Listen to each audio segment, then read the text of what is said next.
Hold, rewind. I was on mute. Oh, were you on mute? Yeah. I was like, oh no, my headphones. I guess we found our clip. I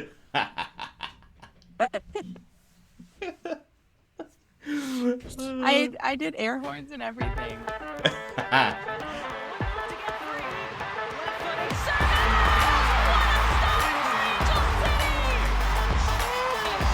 comes in. Angel City on the board. Corner kick presented by Cedar Sinai. Shifty work into the box. And across, it's in! Oh, it's LaRue! It's a dream return!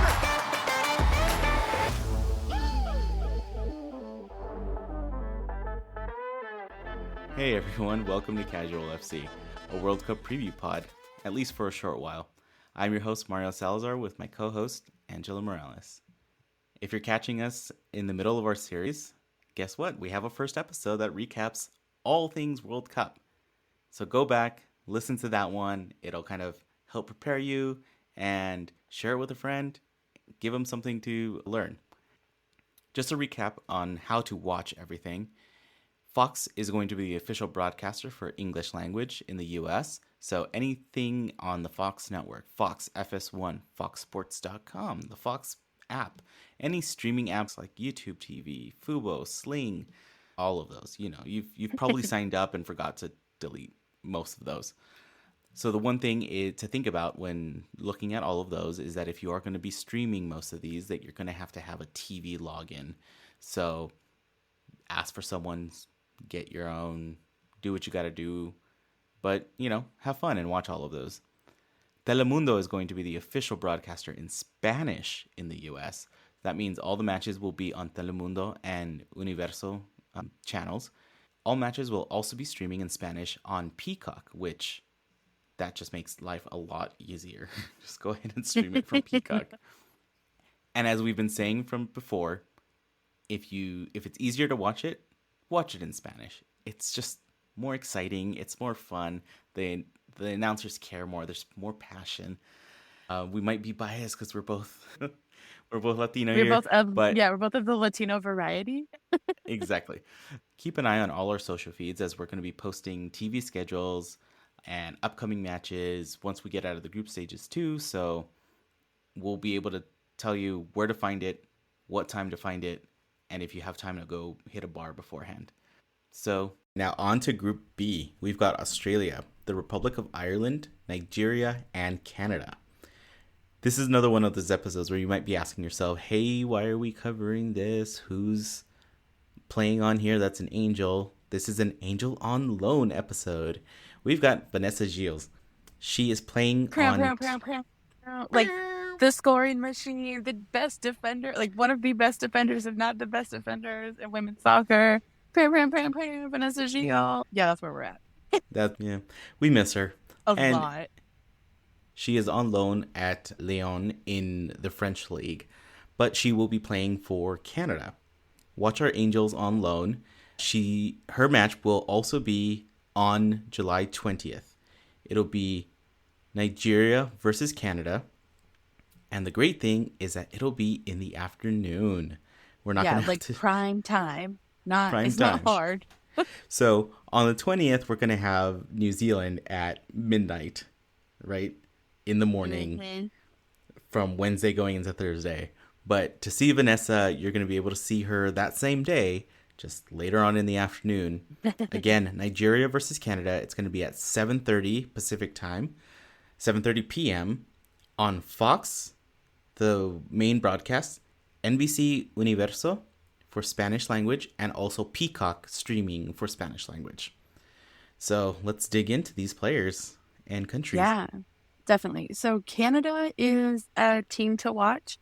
They're a huge threat to the defending champions, the USA, which I feel like anyone who has come close to women's soccer in the last few years knows.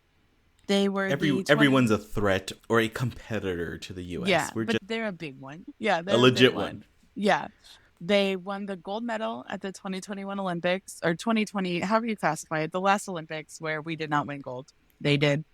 So, yeah, it's one of those. They are a fantastic team. They have I want to say close to half, if not more than half of their national team play in the NWSL. We've got, let me see, on the Thorns, we've got Adriana Leon, who is on loan from the Thorns to Manchester United. Christine Sinclair, which we'll get into in a second. We've talked about her and how she makes a goal smaller in Kayleen Sheridan from the Wave. Quinn and Jordan Huitema from the Reign. The Dash have Sophie Schmidt, Nichelle Prince, and Alicia Chapman, who we talked about on the Dash episode.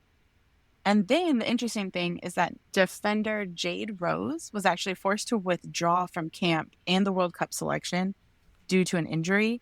So the Washington Spirit's Gabrielle Carl was selected as her replacement, which is like a super bummer, but also super great for the player who gets to come up and get their call up for that. It's such a weird thing when that happens because you're so celebrating sad, getting there.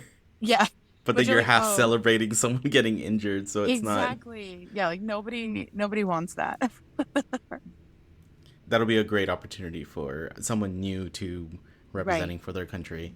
And it's one of those where that I think overall as a whole makes a team a little more threatening, like a little scarier, because you don't know them in that combination the way you would with their regular starters or the folks that have been on the team for a while. So that way it can throw other teams off in their scouting.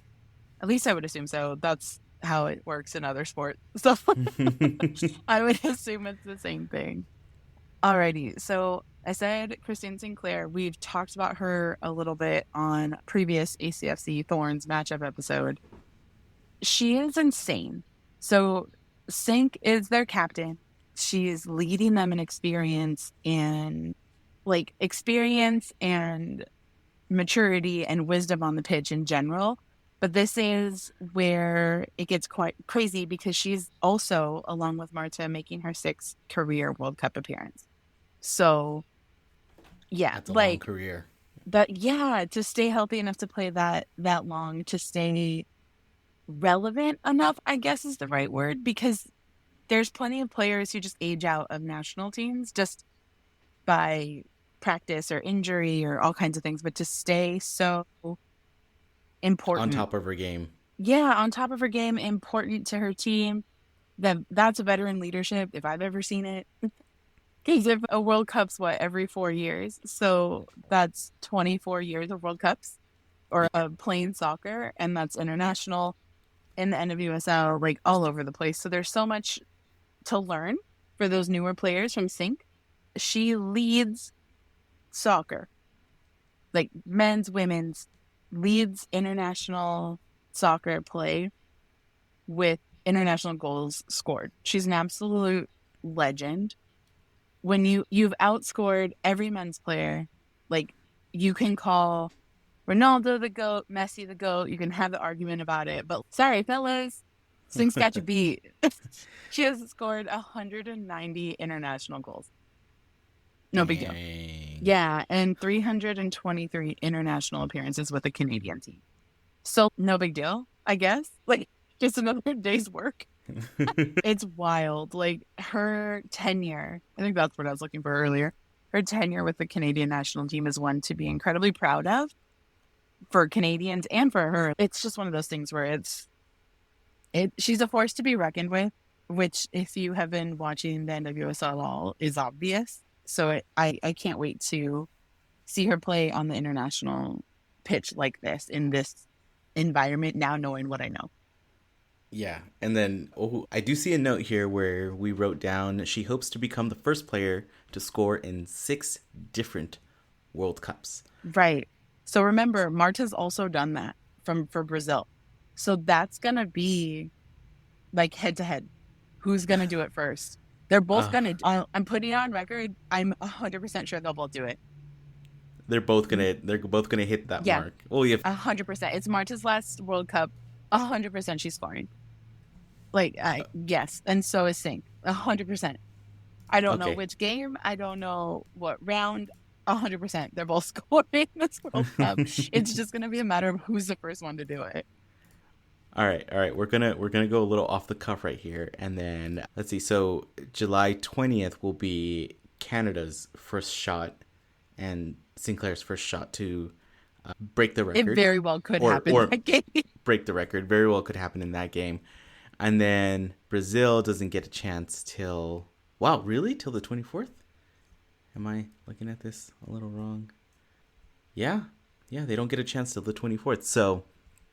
Oh, Do dang. you think if Sinclair doesn't break it in their first match that Marta will? Oh yeah, I think she definitely will. It's against Panama, which is a debutante team. Yeah. So she's probably got the edge there. So Yeah. Sink, you've got your work cut out for you in trying to break that record. Sink's going to have a tougher go, I think, the first round than Marta will. So we'll see. We'll see. These are going to be games to watch. You're going to see history regardless. Obviously, every match you're going to see history in some way, but you're going to see top shelf, high echelon players showing out. Jeez, that's actually, now I'm more excited about that match, knowing that the thing that I'm looking for. And we haven't even talked about the other half of that match in Nigeria yet. So yeah. Definitely. Right. It'll be a fantastic matchup. All right, so who are we looking out for? Let's name these, because like you said, Canada is one of these teams, just like Brazil. There's a ton of NWSL players. So if you're the casual fan here, and this is world's biggest stage, all these players are going to be playing. Right. You're going to see some crazy stuff. You're going to see some great games. You're going to see all of that. And guess what? They're going to come back to the NWSL and finish off the season and keep playing here locally, where you can go watch them when they come. Absolutely. So they'll have different numbers when they come back. Yeah. Sometimes. Not all the time. Okay, so we were talking about the replacement, Gabrielle. She is number 16. Yes, number 16. And then we've got the three players from the Dash. Sophie Schmidt is number 13. Nichelle Prince is number 15. And Alicia Chapman is number 2. And then from the Oil Rain, we've got Quinn, number 5. And really quick, I forgot to mention this. We'll probably mention it during a Rain podcast, but Quinn is one of the very first out transgender and non-binary players in the world. That the key thing there is out, because players have existed in the spectrum of gender and sexuality. It's pretty dope. Quinn's super cool in general, but having somebody on an international stage who's out and representing their community in such a wonderful way is super, super important, visibility and representation wise. Also went the route of just the single name. It's just so cool. Marta, Quinn. There you go. Like, same, ta-da. Just rolls off the tongue. Then we've got from Portland, we've got Adriana Leon, who's number 19. Right. On loan at Man United, so you may or may not. On the national team, yeah. Yeah. Christine Sinclair is number 12. Hard to miss. And that's the one you're going to keep your eye on, because if that goal goes in. Definitely. And then last but certainly not least, Kaylin Sheridan, number 1 in the goal. Per usual, hard to miss. Yeah. She's just chilling by herself. So who else do we got? Okay, so next up we have the Republic of Ireland. This is one of the debutante teams. During their send-off, it was so cool. The very first Irish national team, women's national team from 1973 welcomed them onto the stage or onto the pitch to be presented to their fans. Yeah, so cool. I immediately started crying. Like, it was one of those, oh my God, this is what sports is all about moments for me. It was beautiful to see, like, not necessarily the torch passing, but like the historic nature of the 1973 team and this 2023 team, like, representing country and the pride that goes into that and what Ireland went through. So many things. Yeah. That's the part that I really hope they talk about the broadcast. Like, those are the stories they need to tell about Ireland. There are 3 players we should watch, mostly because they're NWSL players, and people will think these names are familiar. I believe we've talked about two of them already. Right? True, we have. Yeah. So first up for the Irish, we have Sinead Farley from Gotham. She is making a return not only to the NWSL this season, but also international play. Seeing her back on the pitch is so incredibly important and so wonderful. And I'm just really glad to see her out there. Also from Washington Spirit, Marissa Shiva or Shepherd. This is one of those hard ones along with Sinead's last name because it depends. Are you like English, American English, British English, Irish? How are you pronouncing this? So I'm very sorry. Again, if it's a long E or a short E, I'm not sure. But she'll be representing as well. And then from the North Carolina Courage, Denise O'Sullivan. She just reached 100 international caps. So she's been on the pitch with the international team 100 times, which is super cool. Unfortunately, she got wrecked in the not-so-friendly Colombia game against Colombia that ended 20 minutes in due to the level of physicality. Yeah, they just had to call the game because they're just like, no. Someone forgot to tell them that they were playing a friendly before the actual tournament started. Nobody's supposed to get hurt. She's reportedly okay, just lots of bruises, but she got taken off in a stretcher. I wasn't watching. I don't understand what occurred. There's a lot of controversy coming out of that not so friendly game. I just remember sending you the link being like, what just happened? And you were like, dude, she got rocked. Yeah, she was off on a stretcher. And it was just bad. And I really hope that long term she's very okay because short term she was not. The team was waiting to release any updates on her until folks in Ireland were awake. It was that big of a deal where it was we'll hold this till the morning local time because it would be national news. So I'm very curious how Ireland bounces back from that with their opener in the group. Also Colombia, but that's for a different episode. It's just a really weird situation. Everybody who I saw that was watching the game was equally as confused as to why it was the way it was. We'll see. But I'm excited to see Ireland play. They've been putting up a good show in their friendlies and in different matchups leading up to the World Cup. So I think they're actually going to have a pretty decent showing. Nice. It's always great to hear that a debutante team has been doing really good leading up to it, which means don't count them out. Right. If you count them out, you're the one that's on you. Yeah. That's on you. You're the one that's going to feel it. And they've...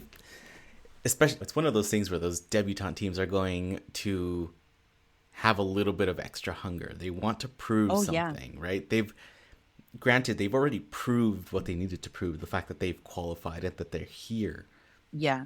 It's they want to prove themselves even more, but also they have nothing to lose, which is the best and most dangerous combination for a competition like this. It's the people here. who, where some teams have everything to lose, other teams have nothing to lose, and they can just go and enjoy the fact that they're there and have fun. There's no pressure at this point. It's interesting to think of the feeling, I'm going to say shame, but I don't want to make it that harsh, but if Canada didn't make it out of the groups. Yeah. Versus if Ireland didn't make it, Republic of Ireland didn't make it out of the groups. Republic of Ireland didn't make it out of the groups. Everybody writes it off as, it's relatively expected. Team. Yeah. They need the experience. Maybe next World Cup, if they qualify, they'll have a little bit more.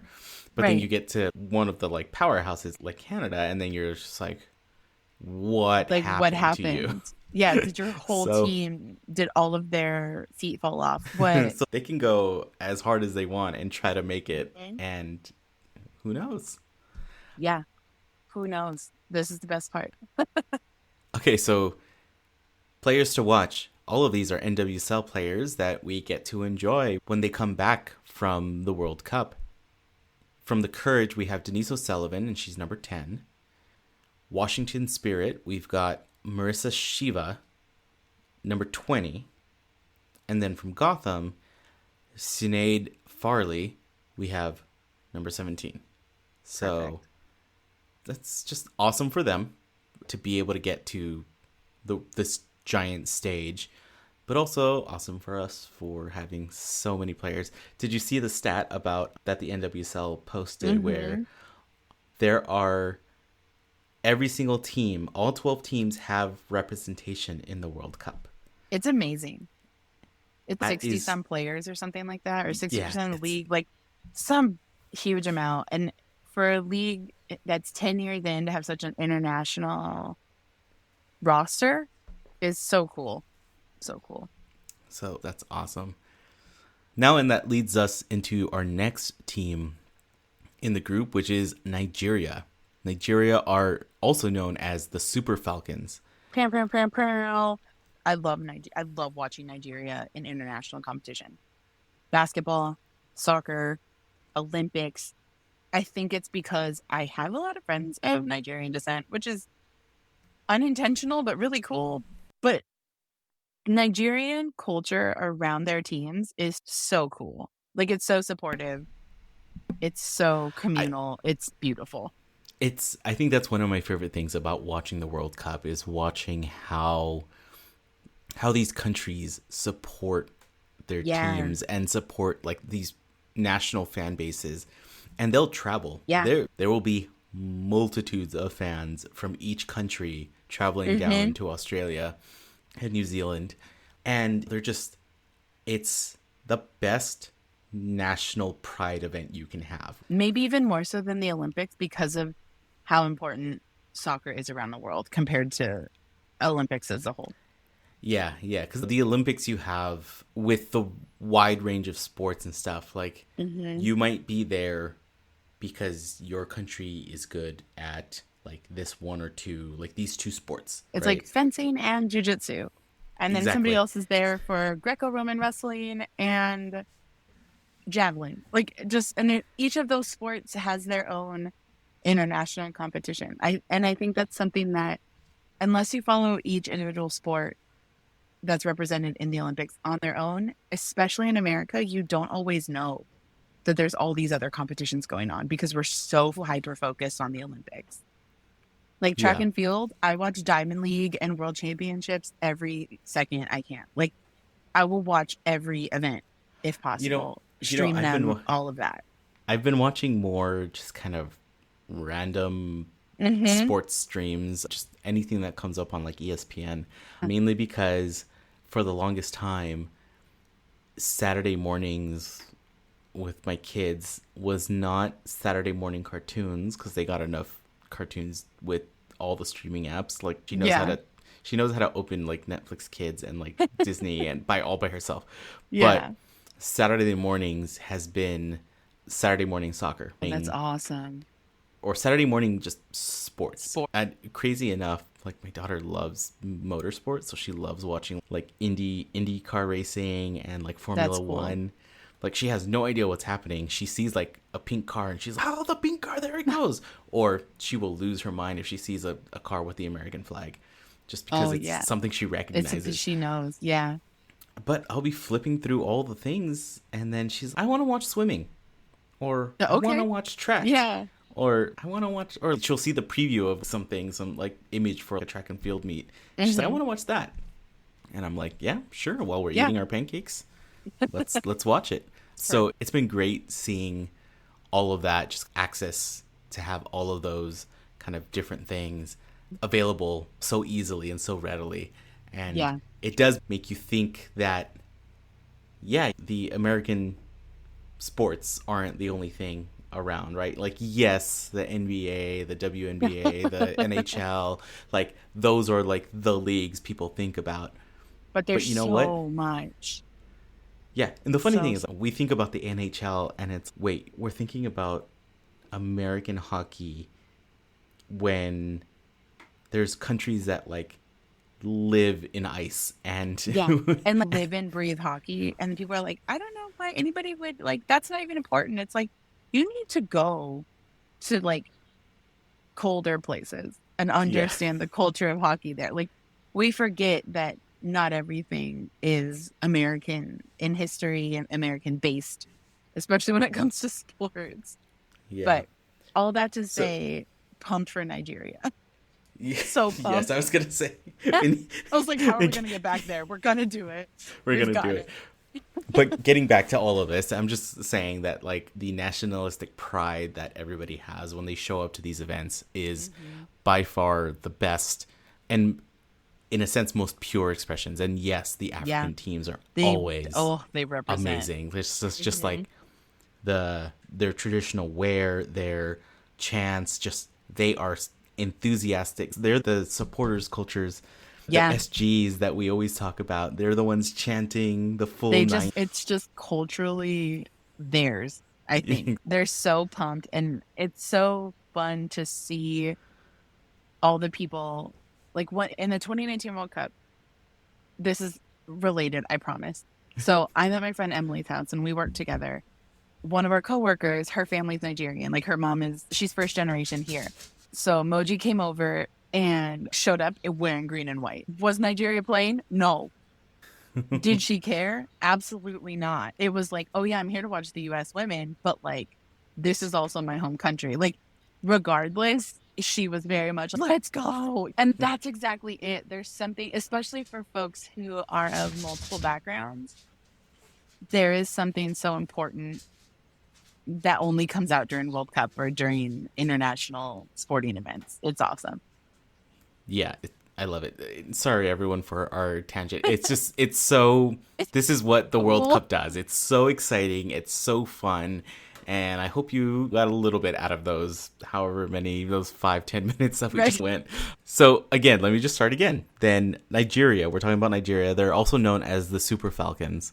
They're a team that has had an amazing history with just being at the World Cup and playing all this. They were quarterfinalists in '99. So the big thing that most U.S. women soccer fans that think about the 99ers, they were there and they were pretty damn close. They are only one of 7 federations to make the World Cup every single year. So think about there's 32 teams right now that have qualified. Right? Yes, granted, it hasn't been 32 teams all the time, but that's even more important. They've qualified every single year. Fewer teams Exactly. who were playing. Like, not to say that it's easy to qualify now, but it's easier to qualify now than it was in '99 or '91. Yeah, it's exciting for them. Yeah. And okay, so let's get into the players because I know I could just talk about being excited about watching Nigeria play just in general. You know what? I'm just going to pull up when Nigeria plays. Oh, wait. No, they are playing. They're playing with Canada. Just kidding. We already told you. Just kidding. Okay, players to watch. Now, we have normally a lot of these teams have NWSL players and we're focusing on them. But you know what? We've got another player too. The first player that we're going to call out here is Asisat Ashawala. And she's coming to the World Cup from Barca. She is a 5-time African Player of the Year, and she is also the first African woman to be nominated for the Ballon d'Or. And in our previous episode, we talked about what the Ballon d'Or is. It's become the world's best player. World's best player. I after our episode, I was like, did we make that up? Let me go back. And so just to reassure myself, I looked it up. Yeah. The panic of, oh no, someone's going to yell at us. So I looked it up. And yes, it totally started as a French thing. French newspapers, French sports writers, they started it. It was a thing just for the French league. Then it became a thing for the European league. But ever since basically 2007, I want to say, it's just been best player in the world. Whole globally, entire world. Now, she's the first African woman to be nominated for it. That's major. That's major. That's just so much. That says so much in so little. Yeah, exactly. That's exactly what it is. It says so much in what, 1, 2, 3, 4, 5, 6 words? 7 words? Yes. You're just oh, you need no other statistic but that at this point. Ta-da! Yeah, it's insane. Be afraid. Be very afraid. She's great. And then if we're going down the list of NWSL players, so that players that we get to watch back home, we've got in the Houston Dash, we've got Michelle Alozie. In Racing Louisville, we have Uchenna Kanu, number 12. Guys, I really wish we did do video podcasts where you can see You can see me like Angela coaching along. coaching me in all of these names. Not that any name is particularly difficult or anything like that. I just don't want to screw it up so bad where it's just offensive. I'm really trying, and I felt so bad with the French names that I'm just like, okay, I'm trying. Okay, and then for Gotham, we have Ife Onumanu. Yes, I got the thumbs up. And then, so yeah, we've got all of this. We've got Francesca Ortega, formerly from the NWSL, but she is a major goal-scoring threat. So that's just another player to keep an eye out for, another player that's probably going to be lethal on the ball. And then last but not least, we've got Toni Payne, who was a first-round draft pick, but never actually ended up playing in the league. But you know what? Playing for the national team, playing for Nigeria, so whoever drafted... Yeah, it one-ups the, I didn't play in your league, but okay, I'm still on my national team, so okay, that's fine. Or I'm still playing internationally. Yeah, there's so much to be said about the women who play on the Nigerian team. They're so good. And that's, I said before, culturally, I'm excited to watch the Nigerian fans, to talk to my friends who are Nigerian and have ties to the country. I'm excited to watch these women because, like, we talked about Michelle Lozier in the game against the Dash where she just got beat up. She was such a threat, but at the same time, we were able to shut her down. And that was the red card match. Yeah, that was the red card match. We briefly talked about Ife in the Gotham match. So we haven't talked about Uchenna Kanu yet because we haven't played racing since we started the podcast, but that's coming up. So it'll be interesting to see how this goes. I'm excited. I know I've said it a million times, but that's just the truth. I'm excited for Nigeria. I'm honestly, I'm excited for the whole thing. like this group, can everyone qualify, please? Like, for the love of all of us, please.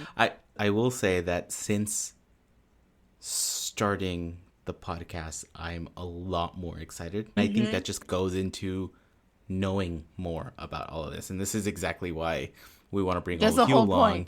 That's the whole point. Bring all of the casuals in. If you can have someone listen to these episodes and they get a glimpse of our excitement and we're like, I just want to check that out. Let me see what's happening. Yeah. That's how people get hooked. And then your friend Emily, she's got you hooked for the entire time. Emily, thanks for all the reposting and the likes and everything. And she's so hyped for World Cup. She was watching the last U.S. men's match at her niece's quince, somebody's quince. Like, she is the soccer watching queen. She said that her family was mad at her. Like, it's a whole, she loves it's a whole thing. Soccer. She played growing up, so she's gonna laugh so hard when she hears this. But yeah, we're gonna have to figure out some watch party for ourselves. Okay, so again, let's go over how to find these players. So Asisat Ashoala is number 8. Onumanu is number 6. Michelle Alozie is number 22. Uchenna Kanu is 12. Francesca Ortega, number 17. And Toni Payne, number 7. Woo! All right. I went through it. All right. You did it. Last but certainly not least. One of the co-hosts. The co-hosts, yes. We've got Australia in this group. Australia, we've been giving nicknames to the ones we know, and everybody you're going to hear the nickname to death. Yes. Australia. Watch the documentary. Pay attention. New Zealand, we've got the Ferns. Mm-hmm. And Australia, we have the Matildas, which was a pretty cool thing when I was like looking up, trying to get information about other players, things like that. They, as a send-off, not really a send-off because they're not going anywhere. They're in Australia. But as a kind of like, yay, World Cup, the 23 players that made the Australian roster, the final roster, were all presented by 23 Australian girls named Matilda. That's amazing. I didn't know that. Oh my God. They searched the country for Matildas, Oh, and Matildas freaking presented fantastic. the Matildas, which is That's amazing. Yeah, that's absolutely wonderful. Yeah, Australia is going to be a powerhouse, I think. Yeah, Australia has a bunch of just NWSL past players. So if you've been a fan for a while, you've probably recognized a bunch of names like in Australian just match history. Right now, their current coach is a former U.S. assistant coach. So, You've got knowledge from the inside. The call is coming call's from coming inside the house.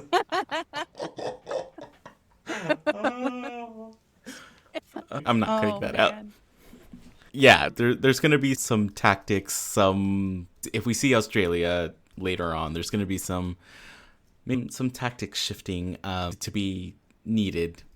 Yeah, absolutely. We'll have to adapt to. There's going to be a lot of film watching once the groups have been declared and who's making it out and all of that. There's going to be a lot of regrouping and reassessing based on those matchups. So we can't talk Australia without talking about Sam Kerr. Like the Sam Kerr. The Sam Kerr. You know what? I think you can... Sam Kerr has one of those short names where it's just going to be her full name. Yeah. But it's you Sam can totally go Kerr. Mm-hmm. No, you can't go Kerr. No, you can't. That just sounds weird. Sam Kerr. Yeah. Sam Kerr holds the single season goal scoring record for the NWSL, which is 18 goals. No big deal. No big deal. Do a backflip on the pitch. It's whatever. Okay. We were just talking about this earlier today, and this one in particular, like out of the list, is actually relevant. Nike Football has done an amazing job with their player highlights and their player spots, their little 1-minute commercials. Oh, so good. We will be talking about the Rapinoe one in the next episode. I love it so much. But the Sam Kerr one and her backflip, it's dope. It's so like the dope. jersey switch. Like it's just, it's so good. Sam Kerr is a personality. Like she's also dating Christy Mewis on our national team. So the call is absolutely coming from inside. Christy better not be giving away secrets. Nothing. Around this time, it's pretty much, I don't know you. Yeah, who are you? Yeah. Sam had posted that she was so happy that Christy got the call up, and she was like, "This is the last nice thing I'll say to you until August." That's it. Just done. I think that's how fans should be. It should be like, we're human beings. Everybody should just be respectful, and let's have a beer. Let's hang out. Let's talk. Let's banter. Let's have fun. Whistle starts. I hate you. Yeah. Bye. This is my team. You're gonna lose. And then whistle blows at the end of 90 and be like, it was a good match. Like, how did you feel? You want to hang out, watch the next match? That's the best part of the World Cup. I know we keep saying everything is the best part, but that's everything is the best part. But yeah, also random news about Sam Kerr. If anyone was paying attention to the hard launch of her and Christy Mewis' relationship during the last Olympics, there was a whole thing that I think Huff posted. Whoever dropped the pictures, I don't remember now. But they were like so much sportsmanship and kindness at the Olympics after the U.S.-Australia game. And it's like Sam and Christy on the pitch just like seeing each other for the first time in 2 months. And like very much a couple, and everybody's guys, they're news. Hello, they're dating. This is, thank you for the confirmation. But it was branded as sportsmanship and kindness. And from one of the previous episodes, I don't know which one it is anymore, my girlfriend and I basically started talking to each other again after meeting each other 2 years prior, but because of the Olympics. And this was a very pivotal conversation about sportsmanship and kindness. It's my favorite dumb soccer thing that I will probably hold on to for the rest of my life. Because it's funny, like there's so many memes that came out of it. Oh, sportsmanship and kindness on the pitch, and it's like they're dating, guys. Like it's so blatantly obvious from the pictures that they're like, "Oh my god, I missed you so much." Like, how's trading going? Like it's very like relationshipy conversations. Yeah. This is not platonic pictures. I'll find it and I'll send it to you, Mario. Afterwards, you're gonna laugh so hard because you're like, "Why do people think this?" Yeah. But yeah, anyway, that has nothing to do with anything, but it's Just important. a clueless the writer that culture. was like, a Yeah. clueless writer that saw a picture and was like, oh, sportsmanship. Let's write about that. Yeah, so sweet. One team won, 500, one 500 team words lost. about sportsmanship. Yeah. Honest to God. And you're like, this is not the sportsmanship you think it is, my friend. Back to relevant conversation about the World Cup. Back to players to watch. Yes. I'm going to say that we're recording these really late and we're recording them back to back. So I think we're a little more loopy than normal, but and we're I'm excited. coming off the WNBA All-Star Weekend in Vegas where it was 120 and I think my brain melted a little bit. So Yeah. Let's Angela go. here is jet setter right now, so she's just coming back. Okay, so Katrina Lee Gorey is returning from just having a baby. I will say, as the male in this podcast group here and the father of the room. the father in the room, yes, the father of 2 kids, not the father of the podcast. Please. Okay. Honestly, props where props are due, and just one of the reasons doing this is to learn about the sport, to be able to teach my daughter about it, but also to teach her how awesome women are. Not can be, are. They just are. Yeah. They just are. Like, there's no, yes, Ronaldo is Ronaldo, and there's shit about him. I might have to mark this one explicit. Messi is the GOAT. He's a multiple award winner, but He's the GOAT of the men's game. he's the Remember, GOAT of the men's we talked game. about Sink. We've talked about Yes. Marta. Yes, I agree. But the fact that women can do so much with all of this and not bat an eye on any of it. And that's the joke. It's funny because it's true, but you get the like memes of a feather whipping across Neymar's face and him like rolling. Do you remember that became Yeah. No, but the meme specifically about Neymar from 2 World Cups ago where it was him where he was like comically just rolling around. He even had to Yes. apologize because he was Yes. so embarrassed afterwards of the joke Being that he so was making. dramatic. Like, Yeah. so dramatic. But I think that's one of my favorite player flopping gifs ever of people were taking him rolling and then putting him into a bunch of other like situations of rolling down a hill or like rolling and like hitting a boulder, like so many things that it's part of the game, right? It's also called like the dark arts especially when Right. you can also call You them can like when sell the games get a foul. little Yeah. when games get a little concacafy. It's a verb where they're just shit housing and just wasting like all of that stuff. But Yeah. then you come to the women's game, they will get rocked and then be like, what? Get back up and then just keep going because they're playing. Like right? I think it was 2019, one of the players for England had a gash on her head. She's like, I'm fine. Everybody's like, you're bleeding from your head. Go sit down. She's like, I'm fine. Yeah. What? Like, it's such a different, it's different in the It's a women's different game. mentality. Yeah. And so going back to Katrina Lee and having a baby, I don't want to make it a thing where I'm like, women are amazing, they can have babies and they can play sports, and it's not that. But it is, right? It's like you don't want to say, oh, wow, look at this nice thing that you did. And then now you get to go back to work. No, you rearranged your body, created a whole ass human, and then rearranged your body again. And now you're playing a sport. At the top level. In the top tournament. Like, what? Same with Crystal Dunn, Alex Morgan. Like, all of these women who have had kids and come back to sport blow my mind. Yes. I completely understand the dedication to their craft, but holy shit. It's so much. I will give props all day and all night to every mom out there, whether it's your kid because you carried them, it's your kid because you adopted them, it's your kid because whatever the situation was. The fact that you're a parent, the fact that you're a mom makes paramount. you like it's 100 times more of a person than most people. And the fact that they can just do that and function, I can barely function as it is when I'm trying to remember what I ate for breakfast. And then my wife is like on top of shit all the time. She's like, I had this, the kids had this, we did this, and you're like, high five, cool, yeah. Exactly. And that's not to say that you're like an absent parent, because you're absolutely not. It's one of those things where it's like there's such a different, like, innate sense of self and innate sense of what to do in a situation that comes out of motherhood that differs. It's different for fathers. It's like a different connection. And It it's is. so interesting to me to see, as somebody I will be the best aunt ever. But I don't fun want- aunt. Oh, I'm the fun aunt. I'm the cool aunt. Absolutely. Yeah.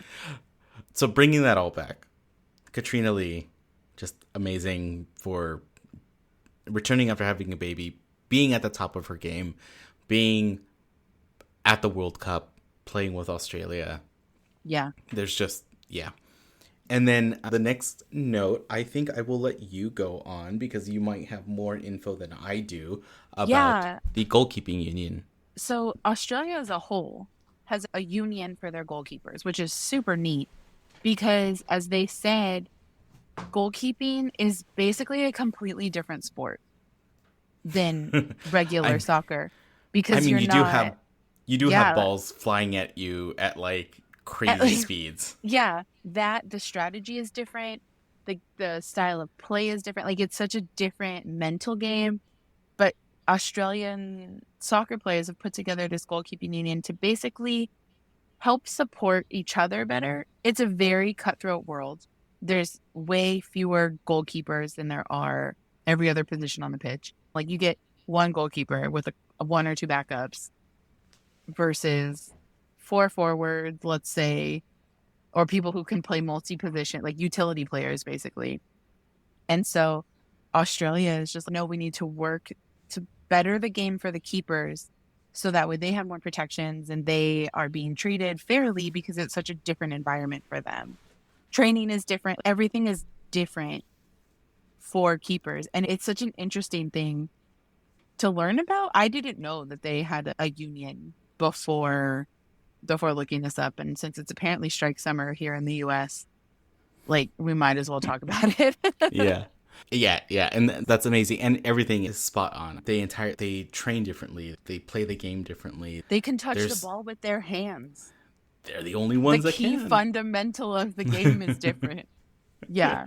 That's pretty amazing for them. And then in the NWSL, we've also got some representation here with Racing Louisville in Alex Chidiac. To recap all the players that we just talked about, the amazing Sam Kerr will be number 20. The amazing Katrina Lee Gorey will be number 19. And Alex Chidiac will be number 8 for the Matildas. So with all of that, we've reached the end of our group.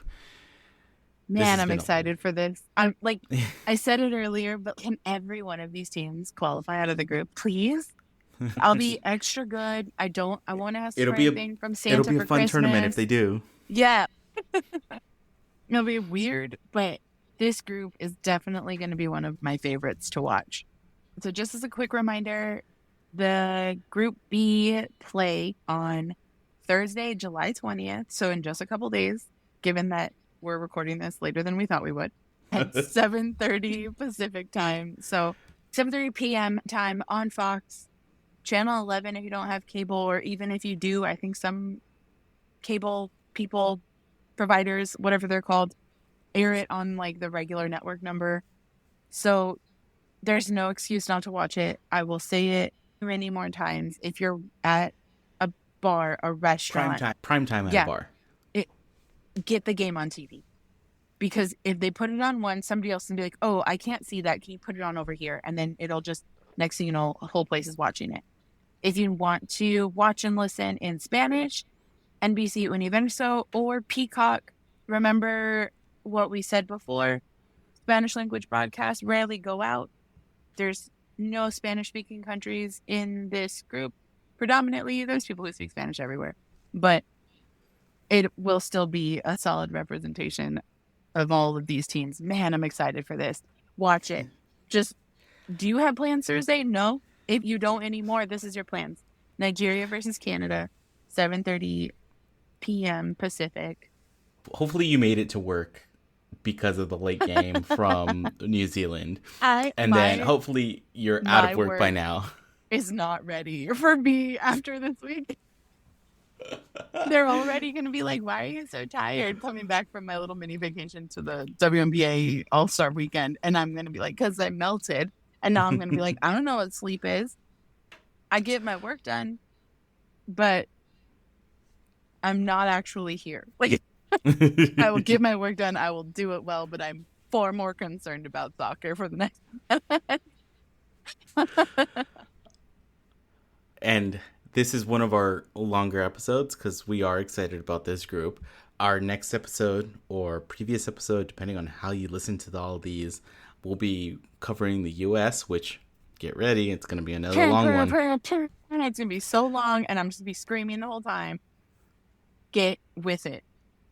And we've got the Drive to 5 with the women's national team, the U.S. women's national team. So it'll probably be another long one. We've got more coming at you. We're going to do a quick recap of all the other groups that don't have NWSL players, but here we go. All right. So if you've gotten this far, make sure you check us out on all of the different podcasting platforms: Apple Podcasts, Spotify, Google Pod, Overcast, other ones I don't know of or don't know the names of because I just listened to them on Spotify. You can also check us out on our website, casualfc.com, where you'll have a link to all of the episodes, and it will direct you to whichever streaming platform you want to listen to them on. All of our social channels, you can find us at Casual FC Pod, Instagram, Twitter, TikTok, Threads. I don't know, any more that come up, we'll find a way to get ourselves there. Do us a favor, help us out, share the podcast, leave a comment. Let's have some fun.